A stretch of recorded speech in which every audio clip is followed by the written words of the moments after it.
So, welcome everyone. Let us start. I think we are enough of us to start with.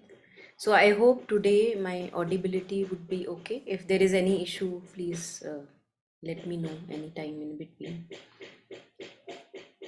So, just sharing the prayer.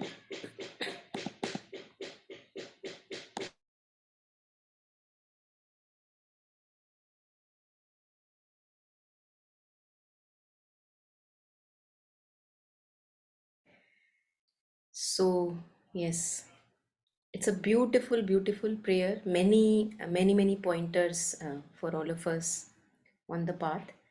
So let us first read it fully. If anyone would like to read it out for us, that would be really nice. Thank you.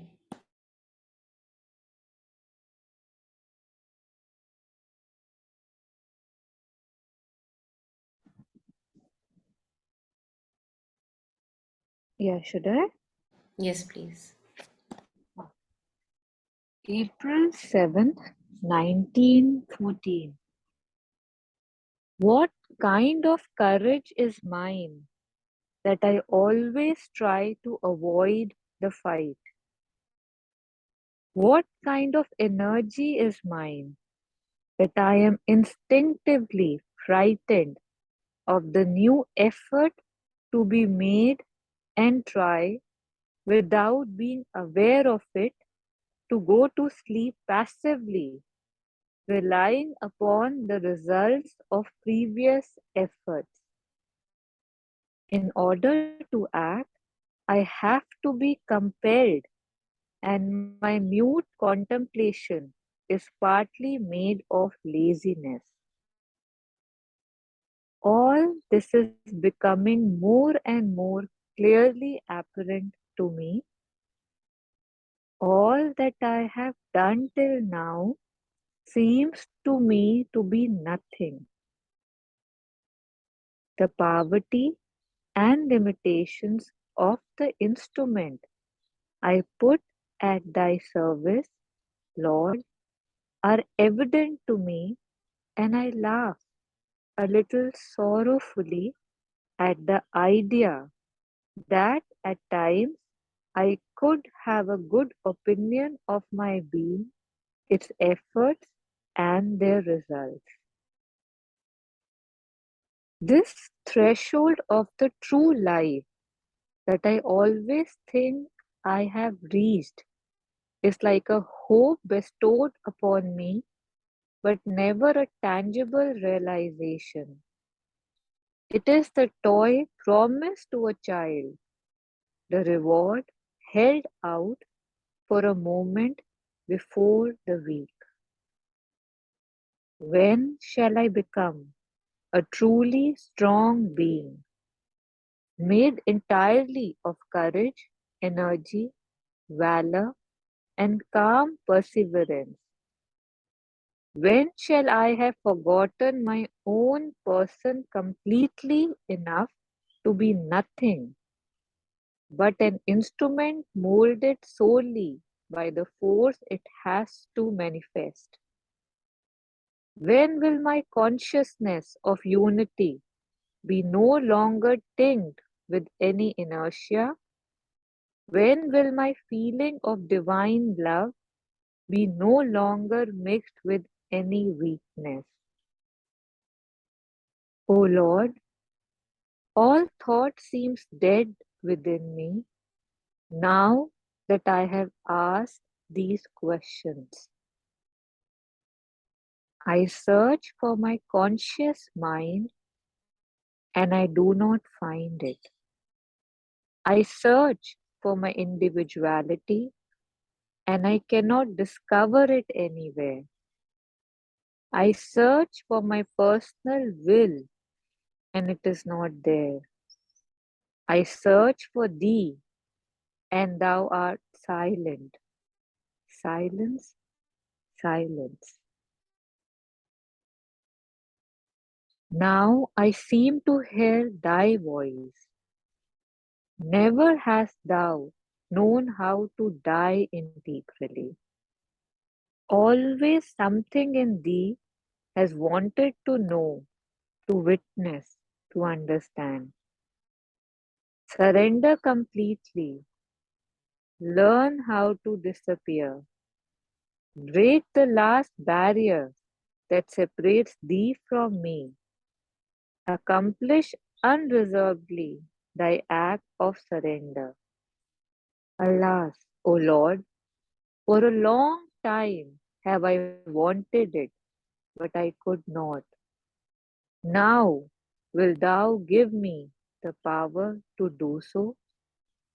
O Lord, my sweet eternal Master, break this resistance which fills me with anguish. Deliver me from myself. The Mother.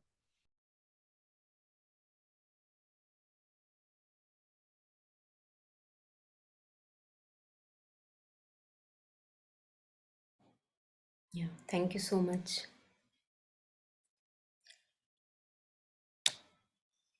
Thank you. Just a second, I'm just putting my audio in a proper position.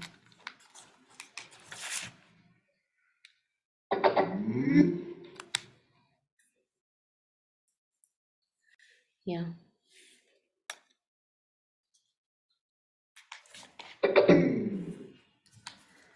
So I think let's start from the beginning. And if there are any reflections on the way, please feel free to unmute at any point of time and share.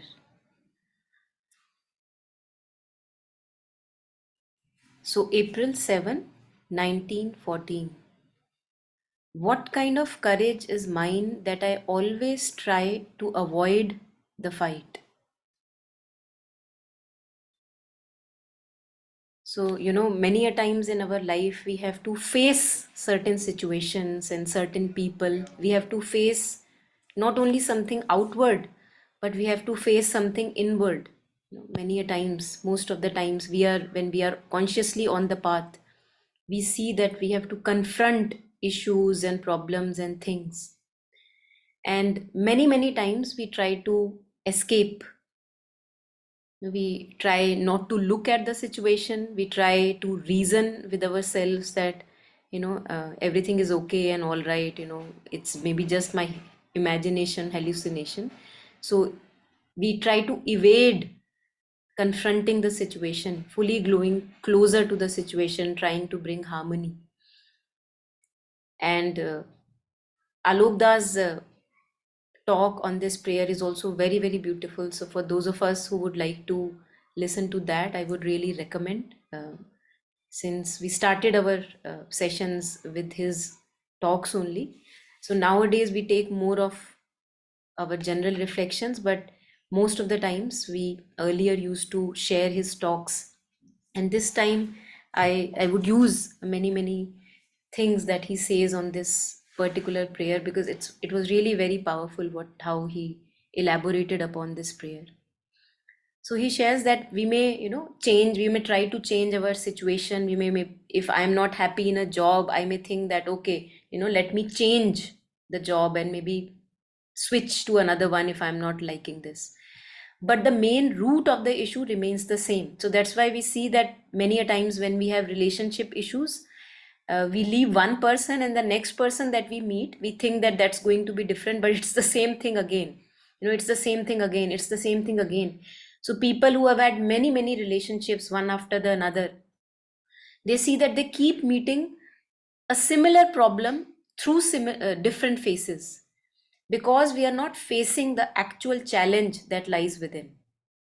So, Mother shares that, and here in this prayer, Mother is identifying herself with the earth consciousness so as to show us how to progress further. And of course, it's the Divine Mother with all her realizations and everything. So she doesn't have lack of any courage. But here she's identifying with the earth consciousness so that she can show us the way. So that's also important to remember. Most of the prayers are that identification only. And then Mother is telling us or sharing with us how to move beyond uh, and transform the earth consciousness in which we are there. So, what kind of a courage is mine that always try to avoid the fight? And many a times when we read this line, we may think that what was mother going through? We can think what was the issue troubling the mother? Why is mother sharing that I'm trying to avoid the fight? But Alokda shares that it's like, this curious cat phenomenon, and we don't have to go there. It's irrelevant. And what is relevant is that she's showing us this way forward in our day to day challenges. What kind of energy is mine that I am instinctively frightened of the new effort to be made and try without being aware of it to go to sleep passively, relying upon the results of previous efforts? So many a times in our lives, we have situations which are totally new that require our complete attention and engaging of energies.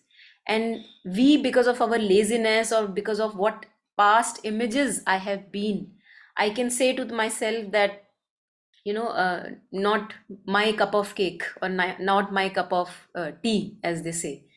So in that, what we are doing is we are relying on the previous images of myself, that this is who I am and I cannot be new. This is what I have been, and we are just too lazy, especially when the work is a right work or something right in the right direction needs our attention and energies. We can be full of inertia and say that, too much of discomfort, because we are too comfort oriented. And then we can say, no need to move myself from the groove of comfort.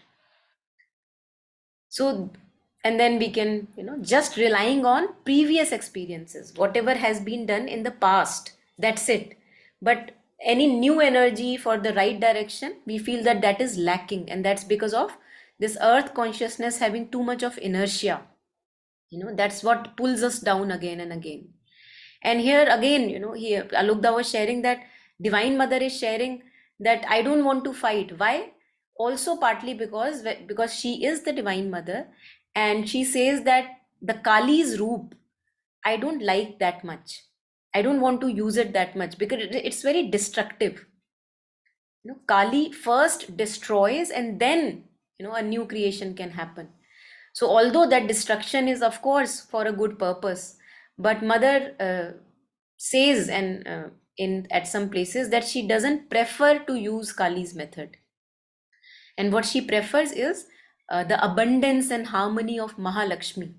And about these four forms of mother, Sri Aurobindo has described them in the little book The Mother, which he has written. So there we have, in Mahalakshmi, we have abundance, we have beauty, we have harmony.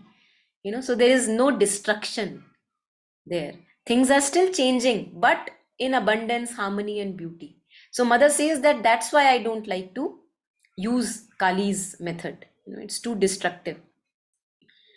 And Mother also shares that people who have awakened psychic being, their psychic is more awakened than the rest of us, they mostly try to have harmony either in workplace, within themselves, and around, in relationships. So they have a taste for harmony, those with awakened psychic. Yeah.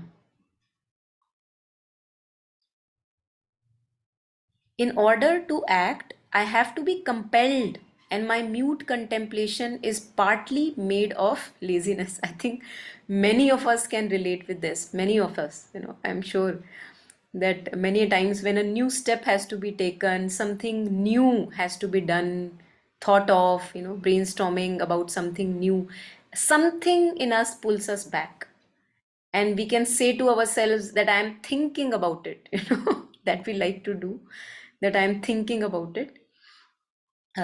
But it's just our laziness to put the right thing into action, the right energy into action. So I have to, mother says that I have to be compelled. Many a times we see that in life situations also, there may be a right thing which we are thinking that we must do, and we prolong and delay it for a very, very, very, very long time as much as we can. But then life situations happen in such a way that they give us the push. Now we can't, delay it anymore. Or a friend provokes or compels you, because love can compel. So in friendliness, when we have good friends around, they can compel us while we are lurking around, in our laziness. So mother says that I have to be compelled, and my mute contemplation is partly made of laziness, the laziness of being stuck in the old grooves and not wanting to make any discomfort, not wanting to rock anything. All this is becoming more and more clearly apparent to me.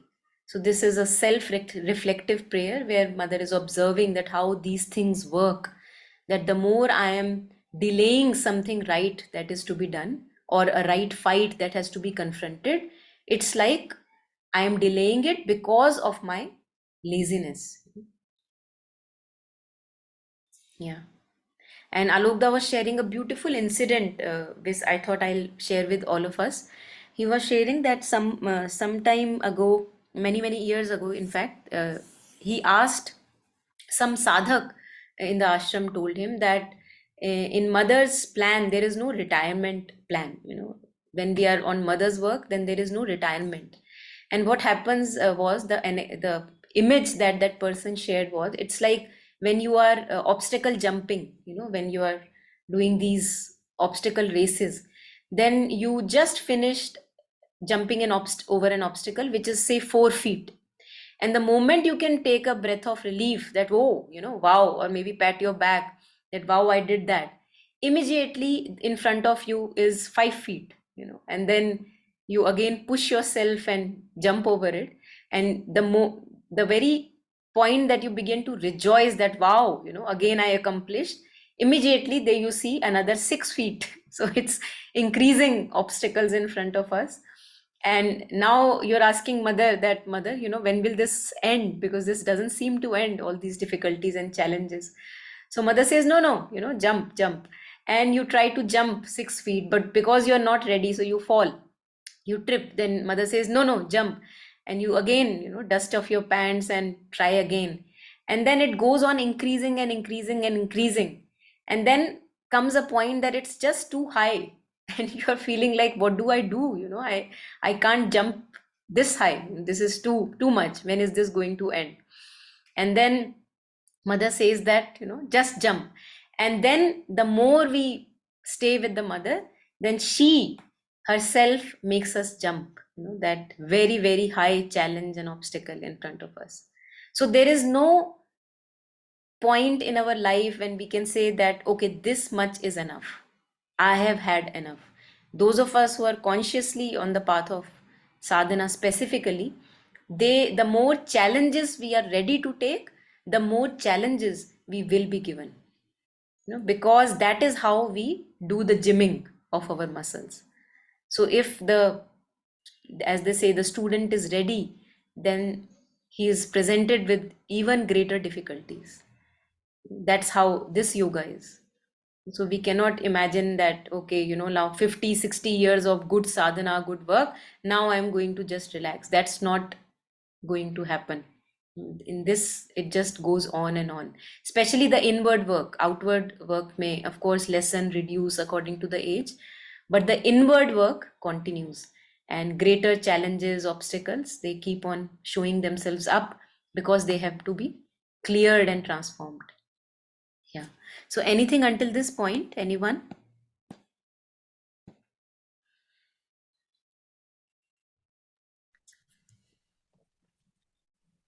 Yeah, the last thing that you shared about challenges, there's Yeah. something, I mean, a lot of it in the sunlight path also. Yesterday only I read where mother said that, the more the psychic being is developed, the more sensitive one tends to become. And the more sensitive one is, the greater pain one feels, right? Like things that would just, you are numb when things are happening, you wouldn't feel anything. But now that's not a possibility. And yet, because the psychic being is developed, you see, that you see the pain and yet you're able to transcend it. Like nothing sticks. You don't fall into the abyss. So although the challenges are there, the pain is there, the grace is there too to lift you and, take you to the next area wherever, like you were using that example, so that you can transcend that as well. Yeah, absolutely. And Yeah. in terms of harmony, what you were sharing, you used the term harmony a few times. So I have seen personally that whatever is personally, yeah, I have seen that, for superficial harmonies, right, that don't rock the boat or things are going okay and you don't want to push buttons. A lot of time, again, it's a lack of courage, both for yourself and for the other, that you let things be, right? So I think it has a twofold, I think I've seen ways. One thing is with time, things themselves, a lot of time go better, like, they evolve. And yet, even the first line that was there that said that, I don't have the courage, it's the lack of courage that I don't do things, like, and this weakness in me, like, I have felt that very strongly so many times that I can say something, and yet I'm like, something holds you back. That, and there's a confusion, right? That whether that holding back is actually done in kindness, because one feels, oh, it will be too mean or it will be too harsh. And I mean, for a prayer like this, coming from a prayer like this, it is laziness. It is actually unkindness to not show what one sees, or not just point at things more drastically or strongly. So it's, and I don't know, even just the first line, I don't think there's anybody who would not very strongly, resonate. I always try to avoid the fight. So the superficial fights I keep avoiding, and the main fight, it's right there. The main thing, and then I say, why don't things change, or why is life hard, or why are things not more simple? So the paradox is amazing that I don't see it, and yet I am, I don't know, the lead actor in my own story, and I don't see the plot. Yeah, thank you. Yeah, yeah, beautiful. Yes, thank you. This this thing is very interesting, especially in relationships. We see, as you were sharing, that how, see, there can be two situations. One situation is that there is nothing that I am hiding. So I am just very transparent in my relationships, and whatever want to communicate, there is a communication, and things are very transparent, nice, like good freedom, space, harmony, respect, everything is there. But our situation where we start from, I think, is not that, because we still have many many likings, many many preferences. This is the way this should be done, the other person is not doing this way, which should be done, which is the right way. So in our case, where we keep suppressing lot of things, which are good if they get discussed, and things become transparent. I think in our case, the best thing is that whenever we time that, find that courage and also an openness, because I feel for discussing matters amongst relationships, we need an openness, that okay, I know that I am not right, but this is what I am feeling, and let me share it, and maybe something new emerges for the both of us, or the the whole of us. So I think openness and courage both are very important whenever we want to put anything forward. Because if I'm sticking to my point of view and then I want to discuss, that's what mostly happens. So that kind of a discussion is more like an argument and a fight. And that's it. The next time you think, you better not talk about it. But I think if we have a prayer before we begin the interaction, if we can pray that may this interaction go in the right direction, the direction which is most beneficial for all of us. And may we all open our hearts and minds to a greater truth here, a greater clarity here. So if we can actually begin our interactions with that kind of an inward prayer, I have seen that, that really, really, really works beautifully. And we see an openness from the other people's side also, where we could not have imagined maybe that openness. So one example that I would like to share, very recent. So a friend of mine was sharing that it's Karwa Chauth arriving, and she now is just sick of doing all these rituals, which maybe don't mean that much to her, but it may mean something to somebody. You know, so I told her that maybe why not you talk, maybe discuss it with your mother-in-law, and maybe she understands. Why are you thinking that she would not understand and it's better not to speak about it? So she today only she shared that she did share with an open heart and mind with her mother-in-law about how she feels about the situation. And she was shocked and surprised also to see that her mother-in-law just said that she can do however she feels like, doing it, not doing it. There is no compulsion. And she could not have imagined that this could be a possibility. So I think these kind of things also break our own barriers in the mind, that we think that a person is rigid and solid, and the image that we carry in our mind is what the person is. But when we look at our own selves, we see that we are constantly changing, evolving, and so is the other person. If only we give a chance, what you were sharing earlier, that it's good to give us a chance, because we see that people open their hearts, and it helps us open our mind and hearts too. Yeah. Yeah, I think what you just shared, lots of time when we are pointing something out, it feels that I am at a higher ground and I'm pointing somebody's mistake, right? Then they get defensive, there's fighting, there is justification. But when one does it with a prayer that, "Okay, I can see something and maybe they can see it too. I mean, I pray that they see it too." Then the dynamics shift, right? Like it's like you are both standing on the same side and you are kind of saying that, okay, there is this side as well. So that dynamics of, it's not blame, it's not superiority. It's like, every story is us. We are all walking each other home. From that aspect, when one shares, you are absolutely right. And one should always mention that when raising such points, that it's the center of operation tool, just like everything else. Even if one has to say something or rock the boat, or yeah, then maybe it's not even rocking the boat properly. Yeah, thank Yeah. you. Yes. Maybe there is no boat, and we are talking of rocking the boat. Yeah. Anyone else? Anything to add on?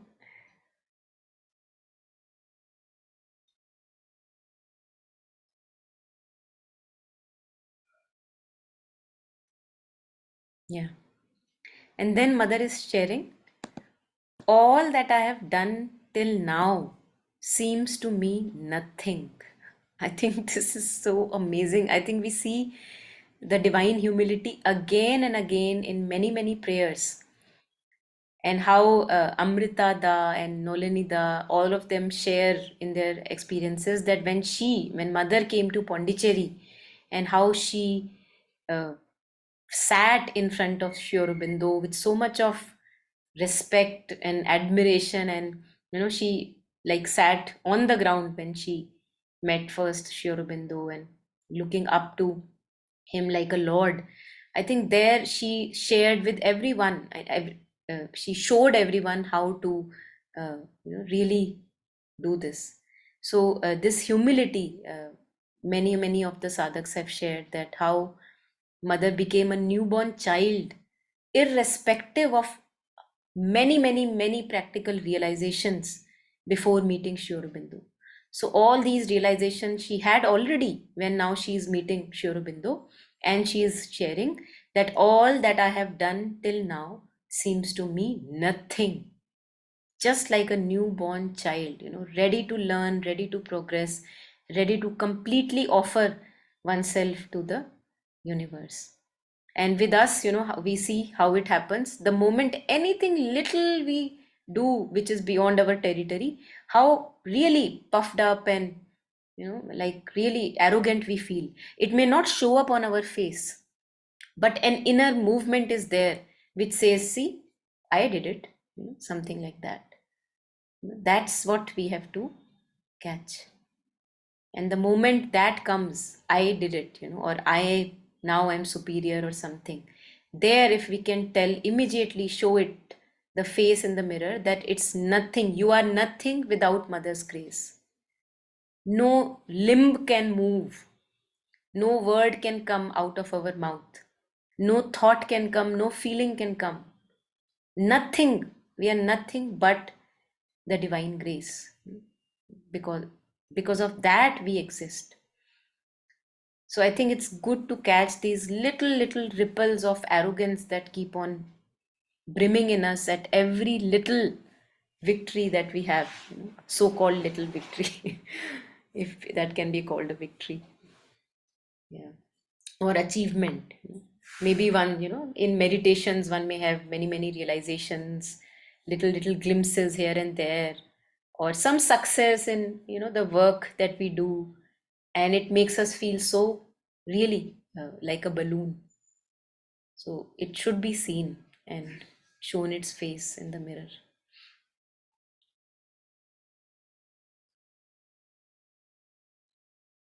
Yeah. And now mother is sharing that all that I have done till now seems to be nothing. The poverty and limitations of the instrument I put at thy service, Lord, are evident to me, and I laugh a little sorrowfully at the idea that at times I could have a good opinion of my being, its efforts, and their results. So I think parallelly two things are important here, because many a times when we are stepping back from arrogance, we can also step into feeling unworthy about ourselves. So both these are to be avoided, because both these are just obsessed about a sense of self, that see, I am either good or bad. See, I am either, puffed up or without anything. So long as any of these categorizations is there, see, I am worthy or unworthy, both of them are very improper places, because both of them are the function of the ego consciousness, which cannot help but be categorized all the time. Either I am this or I am that. It always have to live in the images. It cannot have, and no image about itself. And even when there is no image, the trick of the ego is such great that it says that, see, I am a nobody. Or see, I am, I have no image, I live in no images. So that can become a stickiness, point of stickiness. So mother is sharing that when she came, to Sri Aurobindo, she shares that I am, I know many things, but I am master of none. I know art, I know music, there is some writing, poetry, but I'm good at nothing. So Sri Aurobindo said, mother said that I am master of nothing but jack of all trades. And Sri Aurobindo said that it's good, because that shows how plastic you are. What kind of a plasticity there in the being is there, that it can be in so many different fields at the same time, exploring this, exploring that, exploring that. And if we actually see mother's music or mother's art, many sadhaks, she has sketched faces of many sadhaks, many drawings. We can't say that she is not a master of that. So even that is an understatement when mother is sharing that I'm not a master of all these, I'm jack of all trades. So, what kind of humility is that? And that's why the best image, even if we have to give an image or label to ourselves, the best label that we can give ourselves is that we are the child of the Divine Mother. Because there we just have to be very carefree, just ready to learn, just like a child is always ready to learn, you know, enthusiastic about new learnings, new growth. and always uh, under the protection of mother. I think that is really innocently a beautiful, uh, if we have to carry an image or a label, the most safest label to carry is that of a child, mother's child.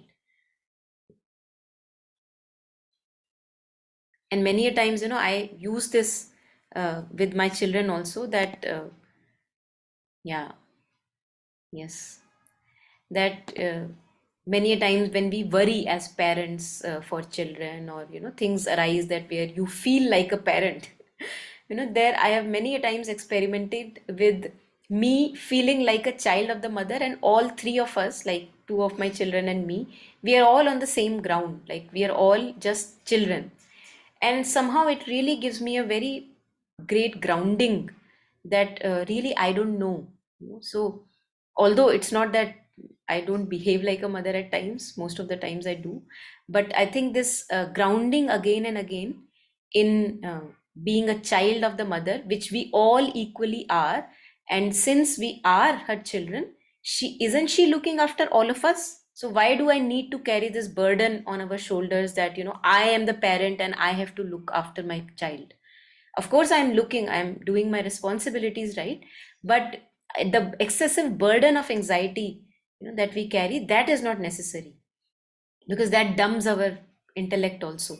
So just to have an openness that we are all children of the divine, and just as I am looked after by the mother, my children are too, because they too are children of the mother.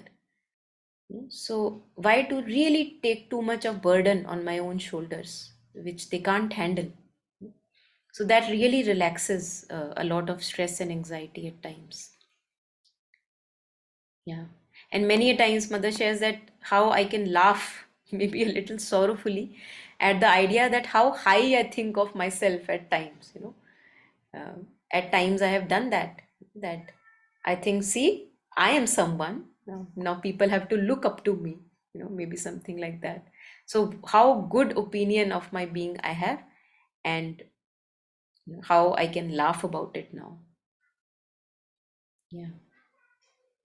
When I look at this poverty of the instruments, means that they still have to become more and more and more and more refined and perfect. So that is what is the crux, that no matter how great a refinement we have reached, like mother's refinement here when she is writing the prayer, she is still seeing, okay, what lies ahead still. Still there's so much of work to be done in terms of the perfection of the instrument of the bee. So not to get self satisfied at any point of time. And mother shares at one point of time that self satisfaction is the biggest obstacle that we can give ourselves. Getting too self satisfied and losing the will to learn, like people do in when they are retiring. Like they say that, okay, enough, done. Now we are just going to read newspapers and sit and chat and gossip and maybe watch some TV. So there we begin to then die slowly. When there is nothing to learn in life, we think that we have done enough, that we are almost digging our own steps to a grave when we stop to learn and progress. Yeah. So anything on these lines, anyone?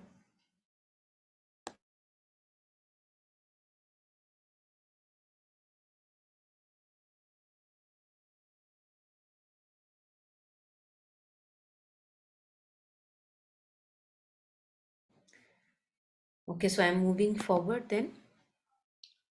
This threshold of the true life that I always think I have reached is like a hope bestowed upon me, but never a tangible realization. It is the toy promised to a child, the reward held out for a moment before the week.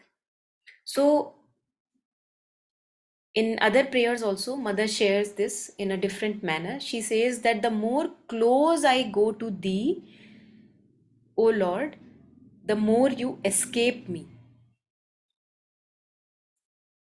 And this is very beautifully seen in lives of true masters, true geniuses, that how till their last breath they were just learning, learning, learning, learning, no matter how perfect they got.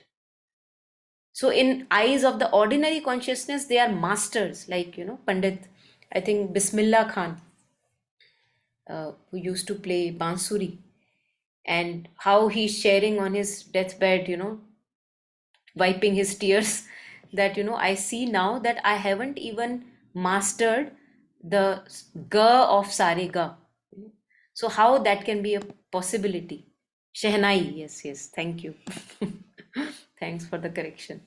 So and if we look at him as ordinary beings, then we would say, no, no, no, he is the expert, he is the master, who can be greater than him?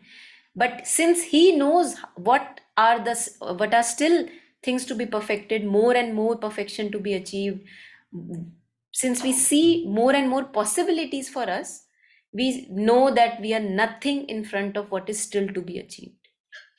So I think this is a very good and clear indication of our path, that whenever we feel that, see, I have become something, I have achieved something, it means there is a T point I have reached in front of me, like a blindness. And when I see practically and genuinely for myself that no, no, no, this is nothing in front of where we have to go, then it means you see further more towards that infinity that is lying ahead in front of you.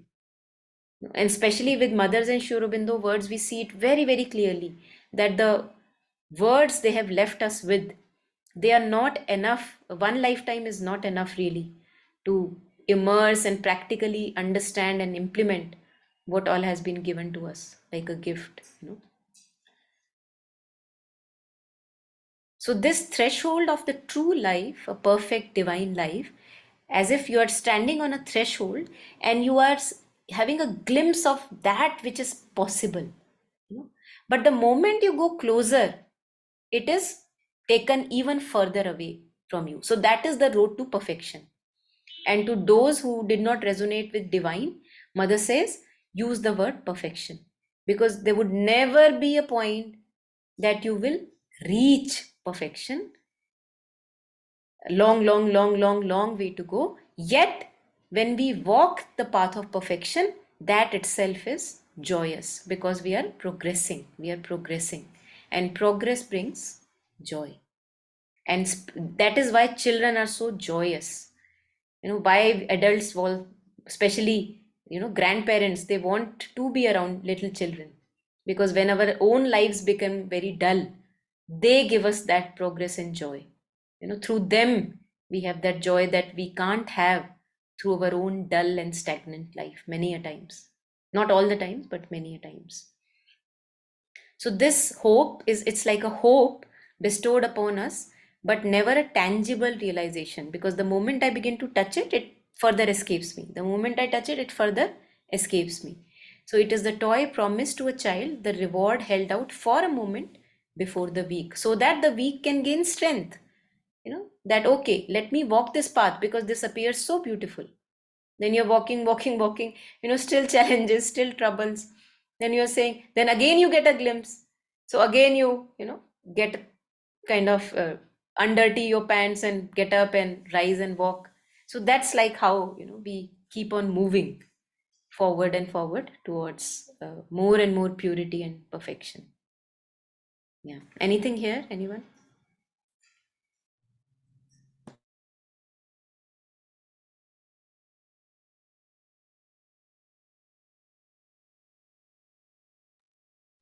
Um, I just wanted to share about Bismillah Khan Sahab. I have seen him performing, and he was such a beautiful, children-like smile. And when he was interviewed, he said that he used to do practice every day in temple, going over there.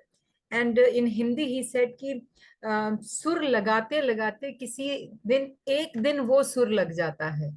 That means कि वो सुर लग जाता है where he can find. So these are the masters who are trying to reach to the divine through their work, through their art. Similarly, sitar master Pandit Ravi Shankar, he also expressed the same thing. That is the just one thing I wanted to share with the group. Yeah, beautiful, beautiful. Thank you. Yes. Yeah. Yeah. Anyone else?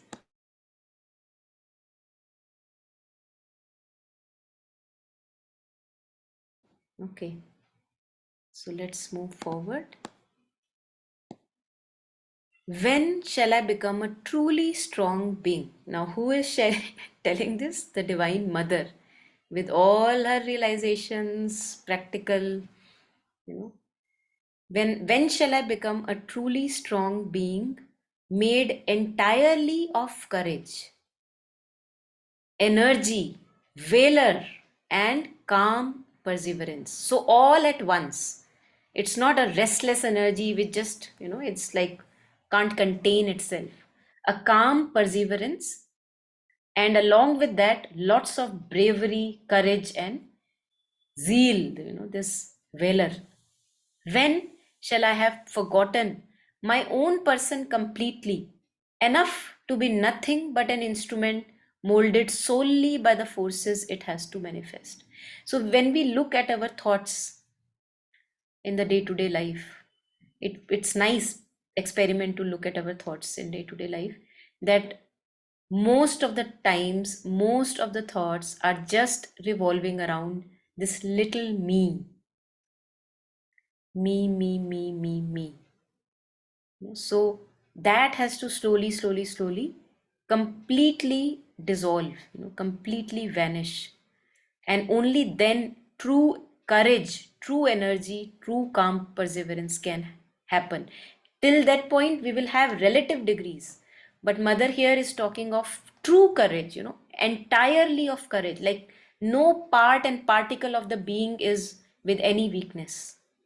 It's full of courage, courage personified. When shall I have forgotten my own person completely? Why? Why forgetting my own person? Because we see that the moment we bring our attention to this little person, me, how weak it makes us.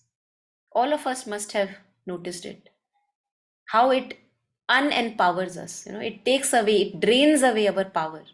And we feel more and more power when we, for example, we are just in gathering our consciousness just with the mother and nothing else. There is no want, no desire, and just a sole reliance on the mother. Then we truly feel empowered. But the very moment that we slip into this little me and his needs and stories and wants and what is not there, what is lacking in life, how draining in energy it becomes. So that's why if we want true courage, true valor, and true energy, then this little person will have to disappear fully. So, Mother is sharing, when shall I have forgotten my own person completely, enough to be nothing but an instrument molded solely by the forces it has to manifest? So, no other use of this tool, but whatever the divine wants to do with it, that's what, just that. When will my consciousness of unity be no longer tinged with any inertia? When will my feeling of divine love be no longer mixed with any weakness? So, two things are here which she's talking of: unity, oneness. Most of the times, when we talk about unity in our ordinary consciousness, we are confronted with a passivity. If you have seen that, oh, see, we all are one, so it's okay, everything works, everything is allowed, and that is how we all are one. So there is inertia, there is laziness to perfection. We are not ready to perfect ourselves, but the true aspect of unity is a dynamic unity. And that is why Sri Aurobindo shares that a true unity can come only with supramental descent. And for that, the first step is each one of us has to unite with our own inner personal Godhead and allow that descent to happen. So that would be an aspect of unity in multiplicity. So each person, each being in the universe has its beautiful right place. full of energy, full of action, full of creativity, and yet there is a unity and harmony. You know, there is a oneness plus there is creativity and energy. But in our day-to-day life, when we talk of unity, we say that it's like, it's like we all are one, we all are together. But then in that, there is also a lot of passivity and resistance to a true change. So mother is sharing that when will this happen, since now she is identified with the earth consciousness, when will my consciousness of unity will be no longer tinged with any inertia, always ready to jump at the right action like a loyal servant? When will my feeling of divine love be no longer mixed with any weakness? Now, those of us who are full of love, and again, Alokda also shared about this, that many a times when there is a lot of love in the being, it also softens us down, it mellows us, it softens us up. And many a times it's also making us weak. If you have seen, the when love is there, and if there is abundance of love in the being, it, along with that softening that it does, it also makes us weak at many points. But that is only a phase that has to be transcended, because true love doesn't need to be mixed with any weakness. So then it's full of courage and love and strength together. Yeah. So when will this happen? And now mother, as mother is asking all these questions and putting them down on paper, then she says, "O Lord, all thought seems dead within me now that I have asked these questions." So she has just, like, poured her questions out on the paper in the form of this prayer. And she's saying that there is nothing that I can find within now. I search for my conscious mind, I do not find it. I search for my individuality and I cannot discover it anywhere. I search for my personal will and it is not there. I search for thee and thou art silent. So this is a stage which comes very after, a long arduous tapasya, where you have done your maximum effort, the most effort that you can do, the point of reaching a helplessness. That mother, what else shall I do? Because there is nothing, I like, utter helplessness, like that of a little newborn child, utterly helpless in the arms of mother, totally relying on the mother. And that is how we enter the heaven, as masters have said, like a newborn child. So long as, efforts are required, we continue to do efforts until a point comes, then the situation becomes like utterly helpless, that I am just helpless about my own self. What do I do with my little self? Lord, you help me. Now I can't do, I have done everything that was in my zone of effort. So that's the point mother is reaching here, that all that I could do possibly, I have reached that stage that there is nothing now I can more find where I can put effort. But when I ask you, she says that I find you silent. But then in from that silence, some response arises, which she shares. Now I seem to hear thy voice. And what is the divine saying? Never hast thou known how to die integrally. So what we have to do, that's the pointer that we are getting. That although we have been putting efforts, but it is me who is putting efforts. There is still a duality there. Who is putting effort? I. Who is tired? I.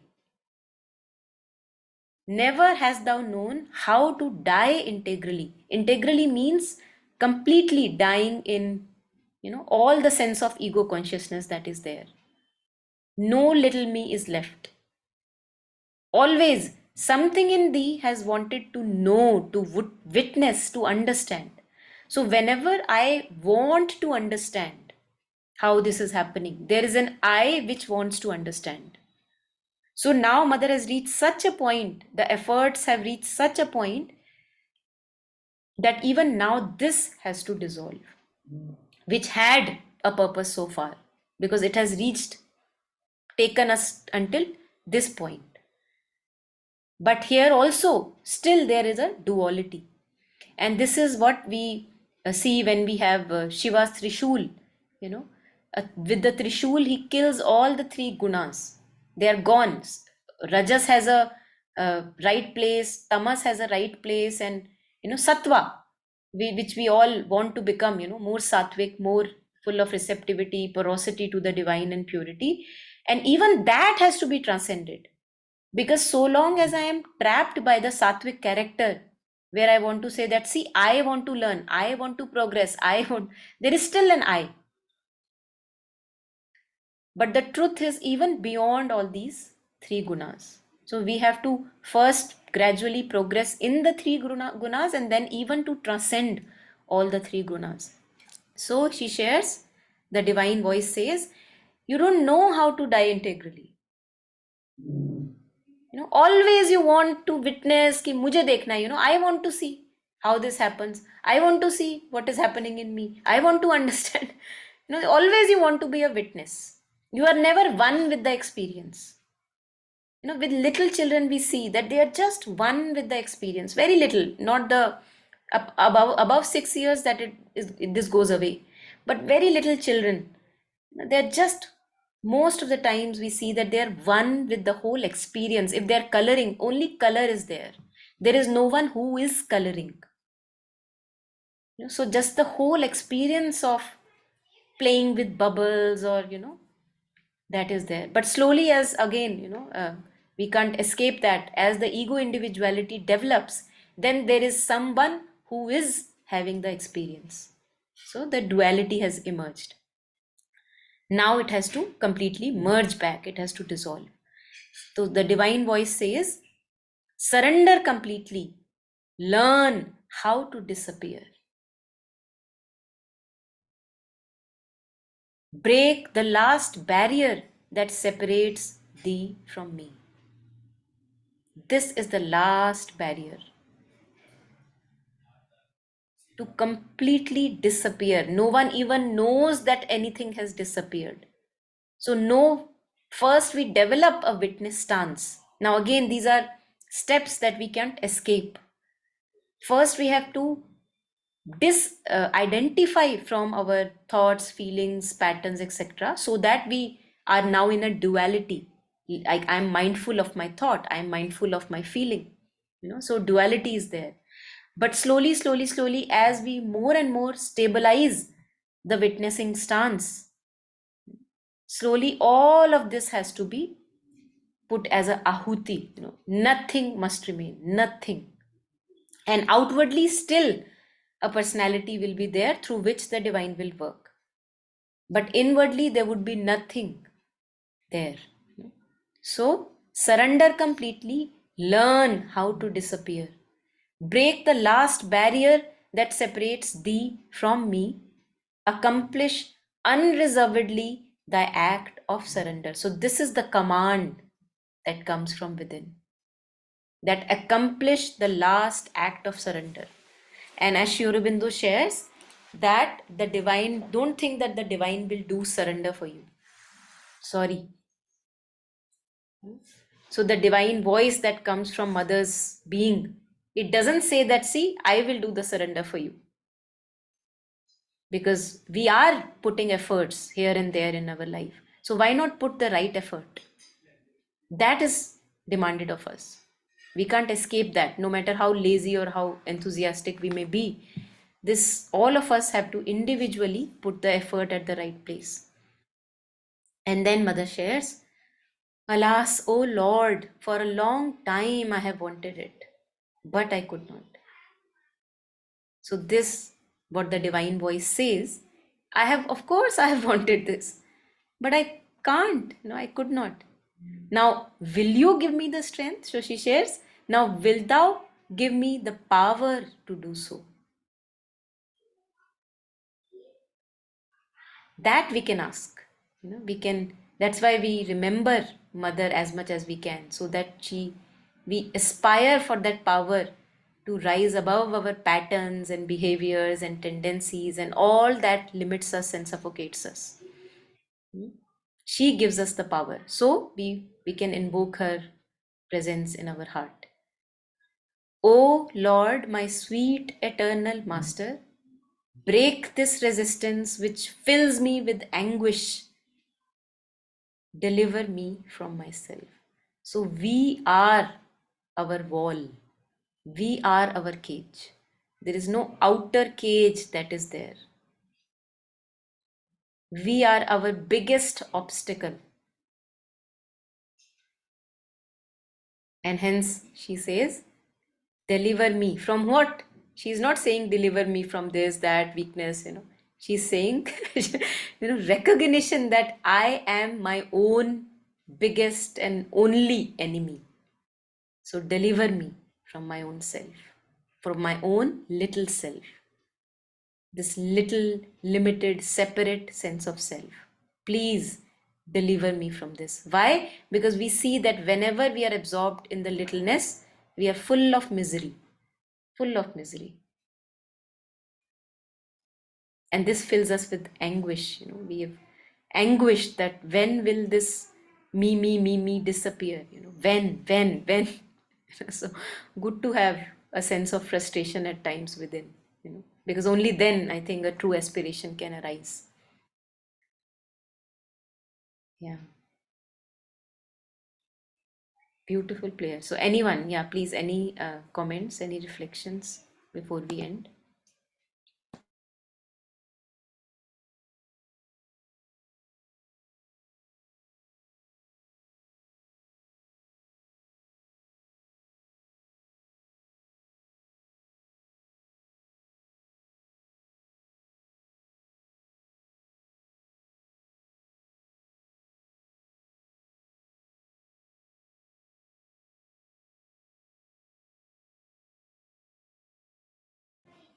Yeah, anything anyone wants to add on?